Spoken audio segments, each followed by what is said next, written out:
at Trent, there are different ways of that we bucket customers.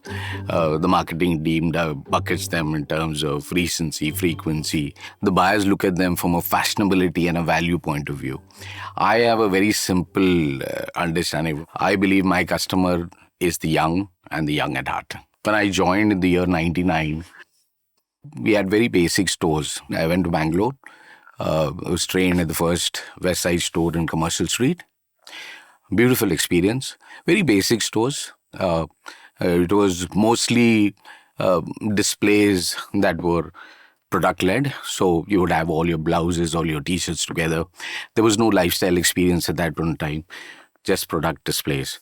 I think from 2010 onwards, we got into understanding customer needs, customer requirements. Then we started creating brands. We got into the neons of the world. We developed wardrobe, LOV, Gia for a plus side lady. Then we started finding homes for them within the stores. And then you had to slot brands in. So you said, which is your contemporary brands, how you want to do it, finalize brand flows, train people on different brands, what are the needs of those customers. It was quite a transition at that point of time. And I think over a period of time, from very generic West Side branding to specific brands, I think that was the journey that built relationships with our customers. For most of my career, I've been in a customer-facing role. And it might sound cliched, but as we always say, the customer is right. But I have learned that it's not only customer feedback that you require to take on board. You require to marry it with financial data. So your growth levels, your rate of sales, your sell-throughs, all combined together is what I use to take decisions. Whenever I've bucketed these kind of heated exchanges and tried to learn from it, I found that these customers basically love the brand. Otherwise, they would not raise such a ruckus. And either they have certain expectations, and we have not lived up to those expectations. And the Tata brand, while it helps us in a lot of way, puts a lot of pressure on us. And so I think very clearly that I don't think it should be taken in a very negative way. For us, our way of handling these situations is to approach the customer with a very simple question: how can I help you? And I think that sorts out most of it. And when we take it forward, I think what they want is to let off steam. And they go at you for around 5 minutes. We first believe that we don't give them an audience. It's a one-on-one. And we interpose it with apologies all through. And we wait, we hold on. And as a statement gets over, we say, we're very sorry. A very unwritten rule for us is that either we resolve the customer's issue before he walks out, or there is a promise of resolution coming through. So we don't leave it unattended, and closure within 24 to 48 hours is what we live by. I think in many of the other retailers, they don't want to listen. They have a certain policy structure, and they stick by that policy, and they constantly claim policy. We don't constantly claim policy. We say that we want to help you, we are here to help you, and we'll do all within our power to do it. And we empower our teams in that way also. If there is a sticky situation, take a call, even if it's not in the policy. After those instances or those incidents, we take feedback, we understand what are the expectations of customers, which deep dives into policy making for the future. And saying if this policy is a deterrent to good customer satisfaction, we might tweak it around and say, let's do it differently. I think the first statement of how can I help you is the most important statement that we make. Sometimes you also get feedback from team. This customer is agitated and he is asking for something which is not in the policy, and you make your mind up before you approach a customer. So I think we've honed it to an extent. The teams are trained on it. to be as non-reactive as possible. I've been in my first stint as a manager operations at the Aegis Road, held on by a tie and pulled across the store. So a lady had a problem with one of our coupons, and I approached and I said, "How can I help you?" And she yanked the tie and said, "You want to help me? Come, I'll show you how you help me." And she walked me across the store. I was choking, but straight-faced and apologizing to her. She left me half store. But I think we as leaders, if we don't react, the team also gets into the same culture of not reacting. You have to live by example. So whatever we do, the teams will do. So when we started off, I think it was in the 4th or 5th month of operations at the Aegis Road store. And there was a lady who came up with a Lego toy. We used to sell Lego at that point in time. And she said, "I want to exchange it." It was my son's birthday, and two of the parents have given me, or his friends have given me the same box. And we said, "No, the policy says there's no exchange for toys." And she went back. She said, "Fine, that's the policy and it's on the invoice." And she went back. After a few days, we got a call from Mr. Tata. Now, Mr. Tata has to visit our store nearly every day.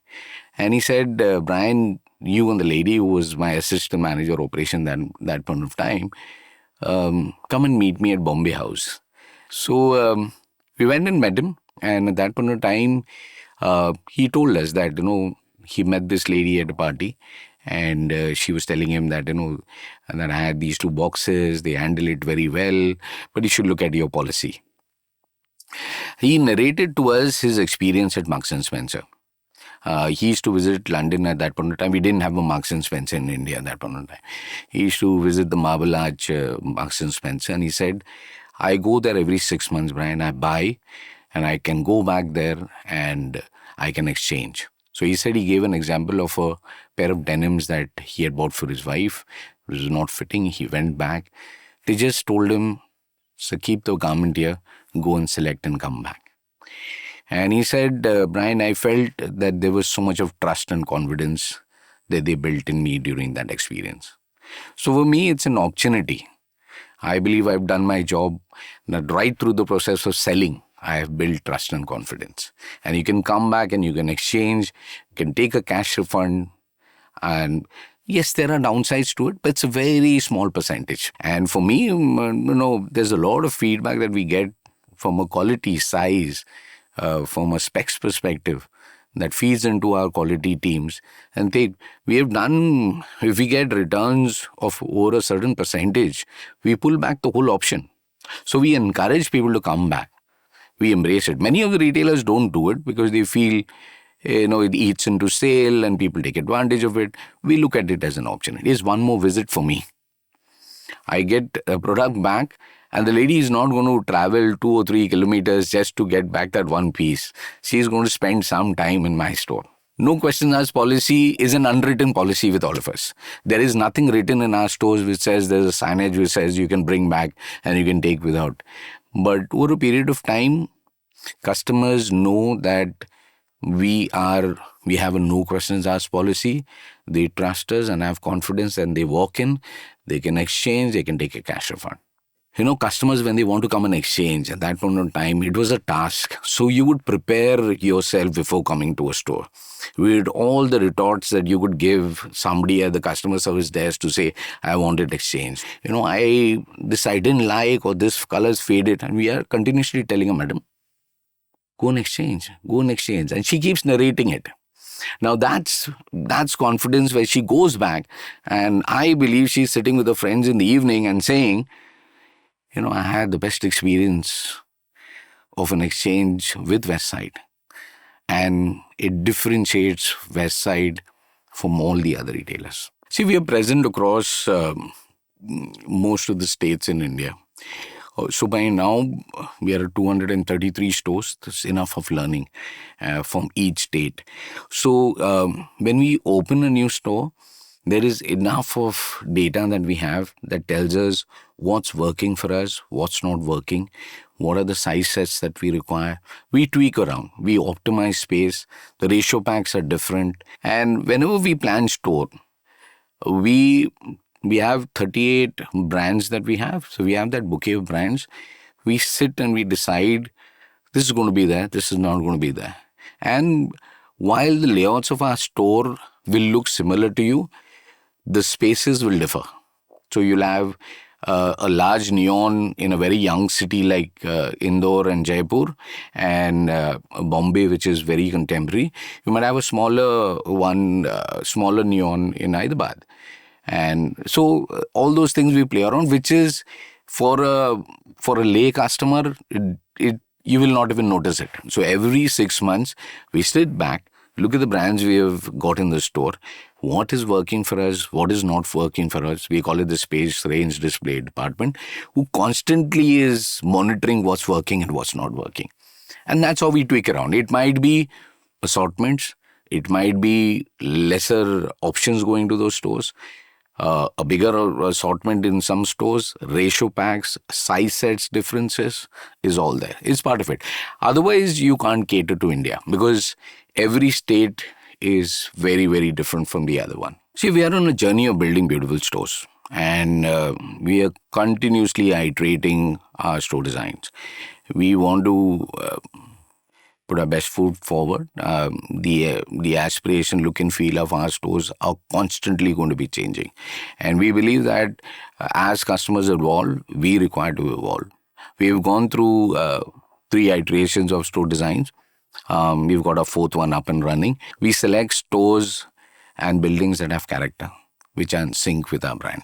It's not only about, I want to have a presence across the country, but we want to have a presence which is in sync with the brand. So heights, it's very difficult for the projects team as well as for the property team, but we make it difficult for them. And the ask is very, very strong. We say that this is what we want as stores and we're not going to compromise. So we believe that our displays should be solutions. Fixtures should be very minimalistic and not in your face, and products should be king. If I look at the surveys that we do, we have a monthly insight coming in through the NPS scores, which is the Net Promoter scores, which gives us a feel of our everyday working of our stores. Is the brand relevant? Am I going to promote it? Am I going to recommend it to a friend of mine? All those things come through. Most of the times, honestly, we know where we lack. And we match it with what the customer is telling us. But what fascinates me is the customers evolving at a much faster pace than what it was previously. You have addressed a lot and you feel now you've done it, you've cracked it, and they tell you you're not good enough. The goalpost has moved. And it's for us to be as agile as possible.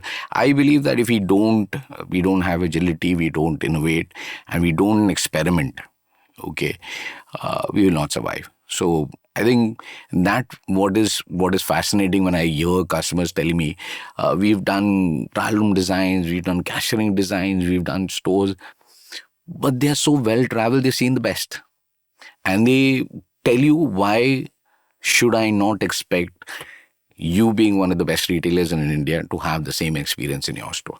Many of the customers, they will tell you things that you have missed out. And I believe that those customers are brand ambassadors.